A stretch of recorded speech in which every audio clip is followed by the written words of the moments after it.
जय Hind. Welcome into another episode. मैं पुनः आ चुका हूँ अपने डाइजेस्टिव सिस्टम के दूसरे पार्ट में। इस पार्ट में मैं आपको एक ऐसे अंग से परिचित कराऊंगा जिसमें कोई भी हड्डी नहीं होती है। जी हाँ, मैं बात कर रहा हूँ आपकी जीभ की। और इसके साथ ही मैं आपको बताऊंगा कि हम जब खाना को खाते हैं और रोटी, सूखी रोटी आप चबाएं, काफ़ी देर तक अगर चबाएंगे तो हल्का मीठी लगने लगती है। तो इसका कारण भी आपको बताऊंगा। तो ये सब जानने के लिए मेरे साथ बने रहिए इस वीडियो में लास्ट तक। और इसे पढ़ाने से पहले मैं आपको कुछ बताना चाहूँगा कि लोगों को अपनी अमीरी कुछ इस तरह दिखाना है। कोई मिल जाए भूखा तो उसे भरपेट भोजन कराना है। तो जी हाँ, डाइजेस्टिव सिस्टम चूँकि मैं पढ़ा रहा हूँ, डाइजेस्टिव सिस्टम पढ़ाने का मेन मोटिव है कि हम अपने भोजन को कैसे पचाएं। तो अब भारत में बहुत ही गरीबी है। अभी भी लगभग 16% लोग गरीबी रेखा के नीचे हैं। 16% का मतलब है लगभग 46 करोड़ लोग पीछे गरीबी रेखा के नीचे हैं। लेकिन फिर भी 2006 से अगर तुलना की जाती थी, लेकिन काफ़ी रिकवर करने के बाद अब भी 16% गरीबी है। तो उसे दूर करना बहुत ज़रूरी है। इसलिए मैं आपको भी यह शपथ दिलाता हूँ, जो मैंने अभी लाइन बोली, इसको अपने जीवन का लक्ष्य बनाइए और इसे आगे तक पहुँचाइए। तो बहुत हो गई बातें, अब बात करता हूँ डाइजेस्टिव सिस्टम की। मैं थोड़ा पीछे से रिवीजन कराते हुए चलता हूँ हर चीज़। तो पाचन तंत्र पढ़ रहा हूँ मैं,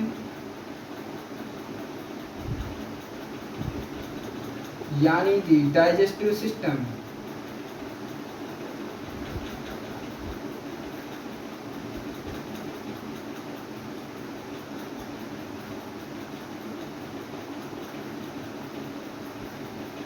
जरूरी पढ़ाना नहीं होता है, जरूरी होता है उससे याद कराना और समझाना।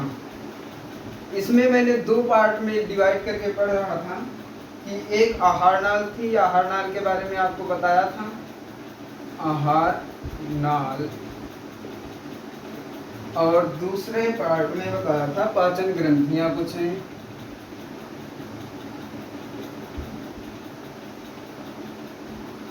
उनके बारे में तो इसको तो अभी भूल जाओ, ये इसी के साथ कंप्लीट हो जाएगा। इसमें मैंने आपको 6 पार्ट बताए थे पढ़ना है। 2, 3, 4, 5, 6। पहले नंबर पे मुंह आपको बताया था। मुंह के अंदर मैं बात कर रहा था टीथ की, दांत की। दांत पढ़ा दिया था, मुंह के अंदर का पार्ट। और इसके अंदर मैंने बताया था आपको पढ़ना होगा जीभ,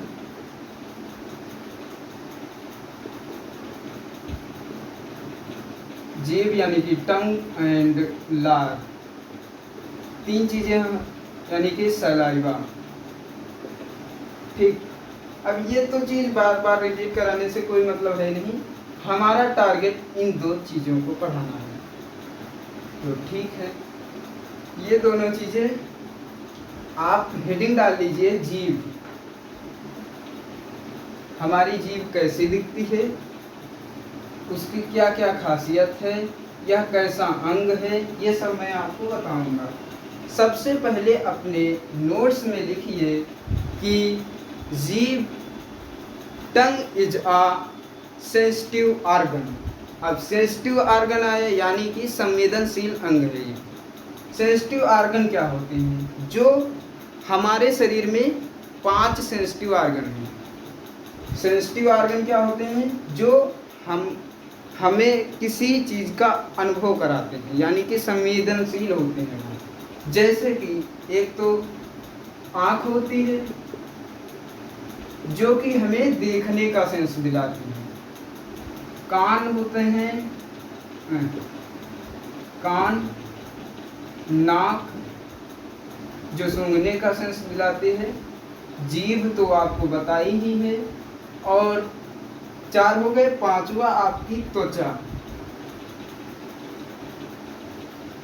ये 5 हमारे सेंसरी ऑर्गन हैं जो कि हमें ये देखने का सेंस कराती है, सुनने का सेंस कराती है, सूंघने का सेंस कराती है, और ये जीभ क्या कराती है, स्वाद लेने का सेंस कराती है। और त्वचा, अगर कांटेक्ट में कोई भी चीज़ आ जाती है तो त्वचा उसका सेंस करा देती है। ठीक है, इसके बाद हम ये पॉइंट लिख लो, जीभ एक संवेदनशील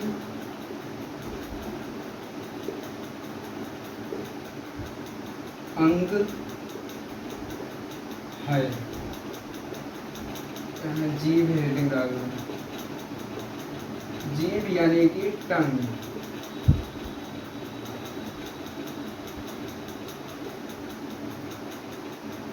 ठीक है, ये 5 अंग हैं जो सेंसरी ऑर्गन्स हैं हमारे शरीर के, इसीलिए कहते हैं पंच तत्व से बना हुआ हमारा शरीर है। ठीक है, और इसकी एक खासियत है हमारी जीभ की कि जीभ में कोई भी हड्डी नहीं पाई जाती है। This is a muscular organ. जीभ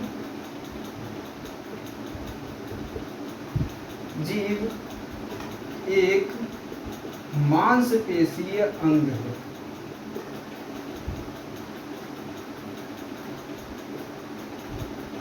मांसपेशीय अंग है। ठीक है, ये दूसरा पॉइंट नोट करो, इसमें कोई भी हड्डी नहीं होती है। कभी आपने ध्यान से अपनी जीभ देखी ही नहीं होगी, वरना ये सब पढ़ाने की जरूरत वाली चीज़ नहीं है। ये खुद सोच सकते हो कि ये संवेदनशील है, तुरंत पहचान जाती है स्वाद कैसा है। ये मांसपेशी कोई है नहीं, हड्डी कोई है नहीं, इसमें कोई भी हड्डी नहीं होती है। ठीक है, अब हड्डी कोई नहीं होती है, लेकिन अब आप पूछोगे कि पूरा मांसपेशी है। जी हाँ, पूरा मांसपेशी है, लेकिन एक हड्डी है जो बहुत ज़्यादा एसएससी के एग्जाम्स में पूछी जाती है। वो हड्डी क्या है? Hyoid bone. या फिर क्वेश्चन में पूछेगा हमारी जीभ किस हड्डी से जुड़ी होती है, या फिर पूछेगा हायोइड बोन किस मांसपेशी अंग से जुड़ी होती है। तो इसमें हमारी जीभ में हड्डी तो कोई नहीं है, लेकिन जीभ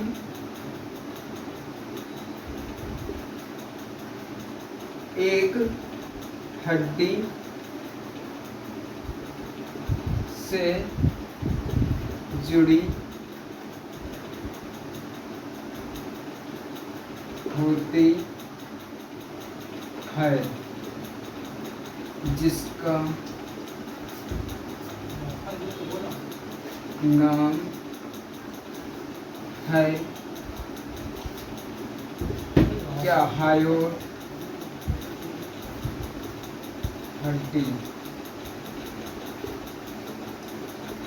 हायोइड बोन।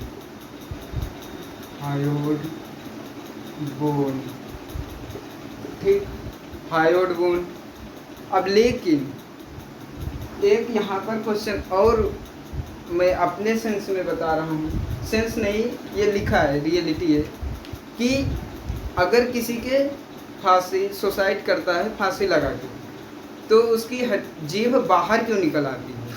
तो वहाँ भी खेल होता है इसी हायोइड बोन का। तो जीभ बाहर निकलने का मतलब ये होता है कि मान लिया ये आपकी जीभ है,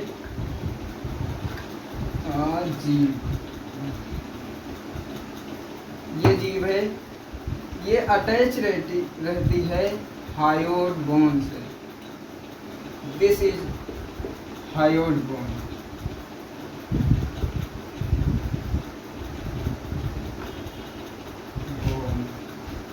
ये आपकी जीभ है, ये अटैच है। ठीक है, अब इसके बाद जब ये फांसी लगती है हमारे गले में या किसी के गले में, सॉरी, हमारे नहीं, किसी के भी जो फांसी लगाते हैं या दी जाती है फांसी कोर्ट में, तो ये हड्डी टूट जाती है। जब टूट जाती है तो ये आगे बढ़ जाती है, इसलिए हमारी हड्डी बाहर निकल आती, हमारी जीभ बाहर निकल आती है मुंह से।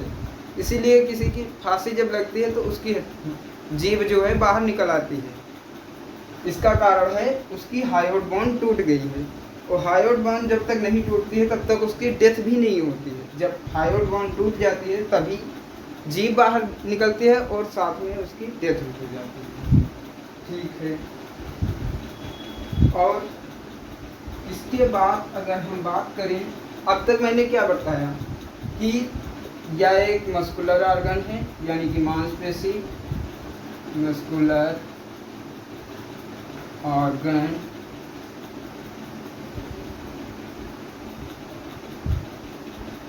और यह एक सेंसरी ऑर्गन भी है, सेंस करने का काम करते हैं सेंसरी ऑर्गन, और इसमें कोई हड्डी नहीं पाई जाती है। 3 चीज़ें ये याद रखो हमेशा।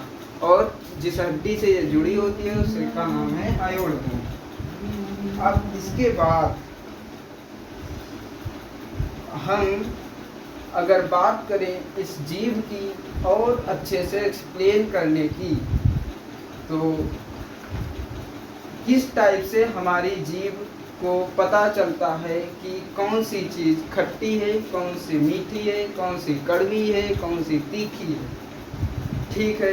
ये जीभ में हर जगह सेंस करने का अलग अलग पार्ट डिवाइड है, हर एक चीज़ को सेंस करने के लिए। ये आपकी जीभ हो गई। ठीक, ड्राइंग मेरी अच्छी नहीं है, मान लो ये जीभ है आपकी। ठीक है।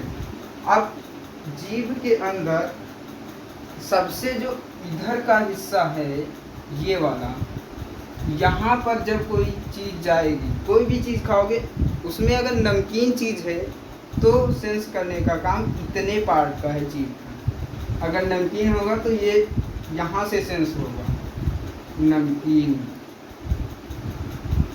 ये पूछा नहीं जाता है लेकिन नॉलेज के लिए बहुत ही इंटरेस्टिंग चीज़ है ये। और इसके बाद जस्ट बाद बटा होता है ये, यहाँ पर अगर कोई चीज़ आप मीठी खाते हैं, मीठी चीज़ का सेंस करने का काम इधर के पार्ट का होता है। और अगर आप कोई खट्टी चीज़ खाते हैं तो ये है खट्टी चीज़, एक ही साइड नहीं, दोनों साइड खट्टा। और अगर कोई कड़वी चीज़ खाते हैं यानी कि बिटर, तो सबसे लास्ट में वो उसका काम होता है सेंस करने का। ठीक है। यहाँ पर स्वीट, यहाँ पर बिटर,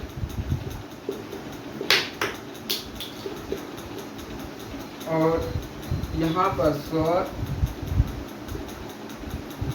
ठीक है। ये इन 1 2 3 4 5 चीज़ों का सेंस करने का काम जीभ करती है, वो भी अलग अलग पार्ट। बीच का जीभ का जो पार्ट होता है ये कुछ भी सेंस नहीं करता है, ये बस ब्लैंक रहता है। ठीक है। और इसीलिए कभी कभी क्या होता है, जब हम चाय पीते हैं ना, चाय, तो कभी कभी जीभ मेरी जल जाती है। अब जब जल जाती है जीभ, तो उसके जो सेंसरी ऑर्गन ऊपर होते हैं सेंस करने की चीज़, वो रंध्र होते हैं जीभ में, हमारे रंध्र पाए जाते हैं, उन्हीं से सेंस होता है। तो वो जल जाते हैं, इसलिए उनको डेवलप, धीरे धीरे वो डेवलप होते हैं। लेकिन तब तक कुछ भी चीज़ हम खाते हैं तो अच्छी ही नहीं लगती है, क्योंकि मुझे उसका स्वाद ही नहीं पता चल पाता है। इसलिए जीभ को जलने नहीं देना है चाय पीते टाइम। ठीक है। जीभ को हमेशा संभाल के रखो, बहुत ही इंटरेस्टिंग पार्ट है हमारे शरीर का। और जीभ यहीं पर एंड होती है। और इससे भी इंटरेस्टिंग चीज़ हमारी आती है लार, जो कि मुंह के अंदर ही पाई जाती है। लार का भी बहुत महत्वपूर्ण योगदान है हमारे भोजन पर क्रिया करने में। लार यानी कि सलाइवा। ये लार क्या करती है?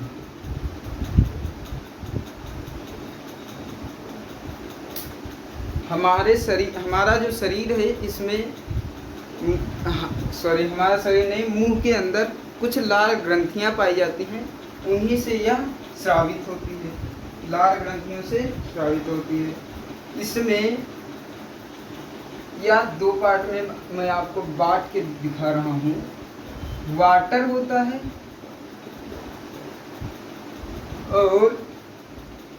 और बहुत से इसमें जैसे एंजाइम्स होते हैं, एंजाइम्स, साल्ट और उत्प्रेरक। उत्प्रेरक को क्या कहते हैं इंग्लिश में? उत्प्रेरक।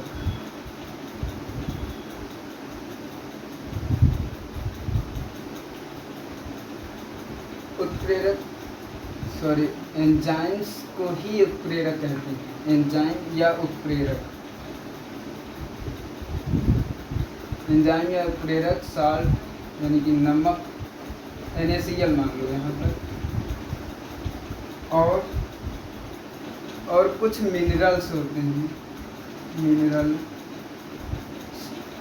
ठीक है, ये सब। लेकिन ये सब चीज़ें केवल 1% भाग में ही पाई जाती हैं लार की। सलाइवा जो होती है उसमें 99% वाटर होता है और 1% में ये सब चीज़ें, इसके अलावा भी ETC है, एक्सेट्रा एक्सेट्रा, जो भी पाया जाता है, ठीक है। और ये सब चीज़ें भूल जाओ, इसमें भी 1% में ही पूरा खेल, इस 99% का नहीं होता है। लार में पूरा खेल होता है इस 1% में पाए जाने वाले एंजाइम्स का, ठीक है। एंजाइम्स हमारी लार में यानी कि सलाइवा में 2 टाइप्स के पाए जाते हैं। 2 एंजाइम्स पाए जाते हैं जिनका बहुत बड़ा योगदान होता है हमारे भोजन को, कुछ भोजन पर क्रिया करने में, कुछ उसमें परिवर्तन करते हैं। दोनों एंजाइम क्या करते हैं? एक होता है लाइसोजाइम, लाइसोजाइम, और दूसरा होता है टाइलिन, टाइलिन,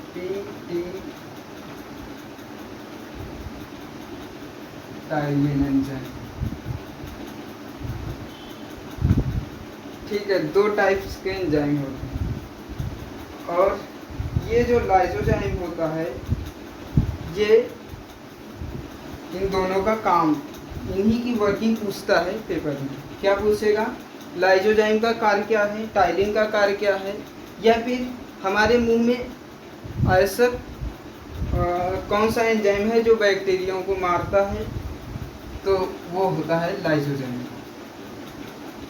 कुछ बैक्टीरियाओं को मारने का कार्य करता है, कुछ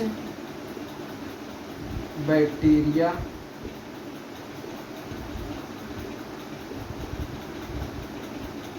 मारता है। अब समझ आ रहा होगा कितनी इम्पोर्टेंट चीज़ है सलाइवा। बैक्टीरिया को मारता है हानिकारक, कुछ हानिकारक, कुछ बैक्टीरिया हमारे शरीर के लिए लाभदायक भी होते हैं, इसलिए हानिकारक लिखना जरूरी है। कुछ हानिकारक बैक्टीरिया को मारता है। लेकिन अब पूछेंगे कि क्या सभी प्रकार के बैक्टीरिया को मार देता है, सभी हानिकारक बैक्टीरिया को मार देता है? तो आंसर है नहीं, यह कुछ ही बैक्टीरिया को मार पाता है। तो ये भी क्वेश्चन आता है, सम बैक्टीरिया किल, और टाइलिन एंजाइम का क्या कार्य होता है? हम खाते हैं क्या? रोटी। रोटी अगर हम खा रहे हैं, मैंने आपको बताया था कुछ भी, एनीथिंग, आप कुछ भी खा लें, 3 चीज़ से ज़्यादा नहीं खा सकते हैं। चाहे बाहर जाके चाउमीन खा लें या बर्गर खा लें, पिज्ज़ा खा लें, कुछ भी खा लें, रोटी खा लें, चावल खा लें, कुछ भी खा लें, केवल आप 3 चीज़ें खाते हैं, carbohydrate, protein and fat. Carbohydrate, protein and fat, 3 चीज़ें खाते हैं। तो यहाँ पर अगर आप रोटी खा रहे हैं, मान लिया रोटी खा रहे हो, क्योंकि रोटी पर ही क्रिया करता है ये टाइलिन एंजाइम, रोटी पर क्रिया करता है। ये कहने का क्या मतलब है? क्योंकि रोटी में पाया जाता है कार्बोहाइड्रेट,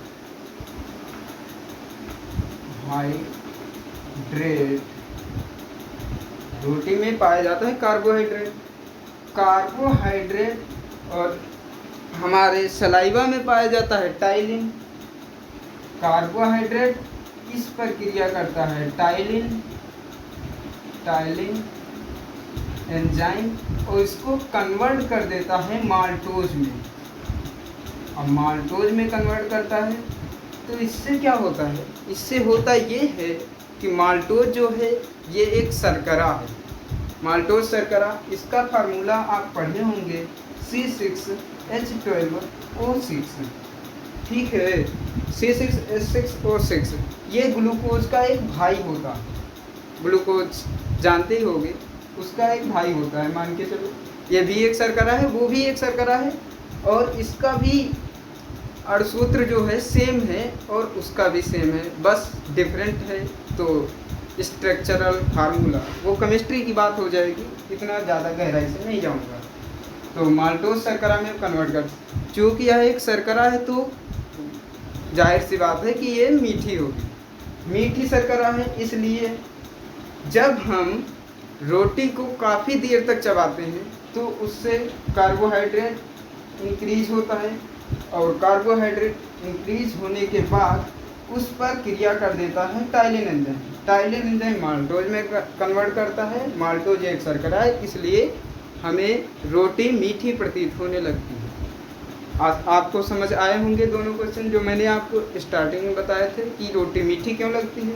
रोटी मीठी इसलिए लगती है क्योंकि रोटी में कार्बोहाइड्रेट होता है, कार्बोहाइड्रेट पर टाइलिन एंजाइम क्रिया करता है, टाइलिन एंजाइम क्रिया करके माल्टोज में कन्वर्ट करता है। माल्टोज एक शर्करा है जो कि एक मीठी शर्करा है, और मीठी शर्करा होने के कारण रोटी हमें मीठी लगती है। ठीक है, काफ़ी हो गया है इस लेक्चर में।